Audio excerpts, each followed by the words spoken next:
बार की बात है, जाम्बती का पुत्र सांब, वह सांब अपने साथियों के साथ घूम रहा था। वहीं पर एक पास में पिंडारक क्षेत्र था। पिंडारक तीर्थ में साधु लोग आए हुए थे। तो सांब ने क्या किया, धोती पहन करके, साड़ी पहन करके अपने उदर पर वस्त्र बांध लिए, कपड़ा बांध लिया, पेट पर स्त्री बन गए और जाकर के ऋषियों से पूछा, संतों से पूछा, मजाक के तौर पे पूछा, भगवान, संत भगवान बताओ, ये हमारी जो स्त्री है, जो पत्नी है, इसको बालक होगा या बालिका, बेटी होगी या पुत्र होगा? तो भगवान के जो भक्त वह नेत्र बंद करके देखते हैं, उन्हें पता चल जाता है कि ये स्त्री नहीं है।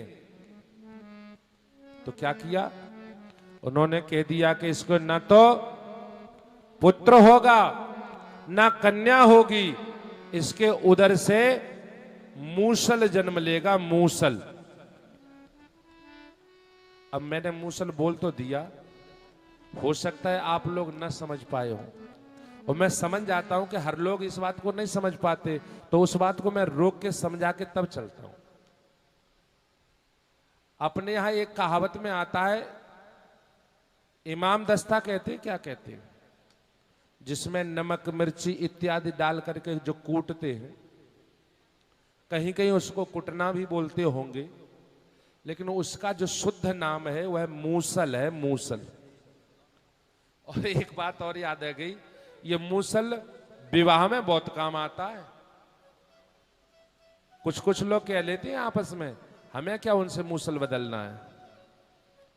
जब निकासी होती है, निक्रौसी होती है बालक की, ऐसे छत्र लेकर के चलते हैं साथ में, तो बालक की जो माँ है, बड़ी माँ है, छोटी माँ है, वो मूसल इधर से उधर, उधर से इधर ऐसे करती हैं।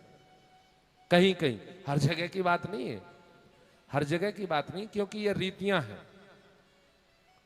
तो उसको मूसल बदलना कहती है, जा तरफ से बा तरफ, बा तरफ से जा तरफ। तो यहां पर ऋषि ने श्राप दे दिया कि इसको न बालक होगा न बालिका होगी, इसको मूसल होगा लोहे का। श्राप कभी झूठा नहीं होता। जैसे ही वस्त्र हटाया तो वस्त्रों के नीचे लोहे का मूसल निकला, और श्राप में यह भी बोल दिया कि वही मूसल पूरे यदुकुल का संहारक बन जाएगा, मारने वाला बन जाएगा। सबने सोचा अब क्या करना चाहिए, तो नदी के किनारे पर बैठ गए, पत्थर पर रख लिया और घिसना प्रारंभ कर दिया। घिसते गए, घिसते गए, घिसते गए, उसके जो छोटे छोटे कण नदी के बहाव में बहे, जो किनारे पर घास हो जाती है, उस घास का नाम है एरिक। कोई कोई उसे सरकंडा भी कहते हैं। वह घास उसी से उत्पन्न हुई है, मूसल से। जब वह मूसल घिस गया, छोटी सी सीप रह गई, वह हाथ से घिसने में नहीं आ रही थी, तो उस सीप को नदी में फेंक दिया। नदी में जैसे ही डाला, वहां पर एक मछली थी, उस मछली ने उस सीप को पकड़ लिया। वह मछली एक बहेलिया, एक केवट के हाथ में लग गई। मछली को लेकर के घर गया, जैसे ही उसको अमनिया किया तो उसमें वह सीप निकली। वह ब्यात, वह बहेलिया, उसने देखा ये बहुत अच्छा लग रहा है, तो उसने धनुष बनाया, बाण बनाया, और उस सीप को उस बाण पे लगा लिया। ये जो यदुकुल है, जितने भी भगवान के, कृष्ण के जो परिवार के लोग हैं, ऐसा शास्त्र भागवत में लिखा है कि उन्होंने मदिरा पान किया, आपस में लड़ने लगे, वह जो घास थी उस घास से एक दूसरे को मारना प्रारंभ किया, सब संहार हो गया, सब इस धराधाम को छोड़ करके चले गए। कन्हैया एक वृक्ष के नीचे पैर पे पैर रखे ऐसे लेटे हुए थे।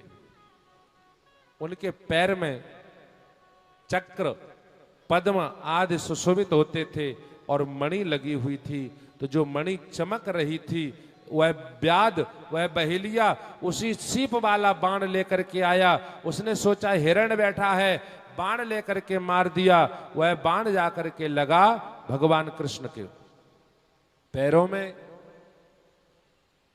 उसी से उनका शरीर शांत हो गया। क्योंकि जो व्यक्ति जन्म लेकर के आता है, इस धराधाम पर आता है, उसे यहां से जाना ही पड़ता है।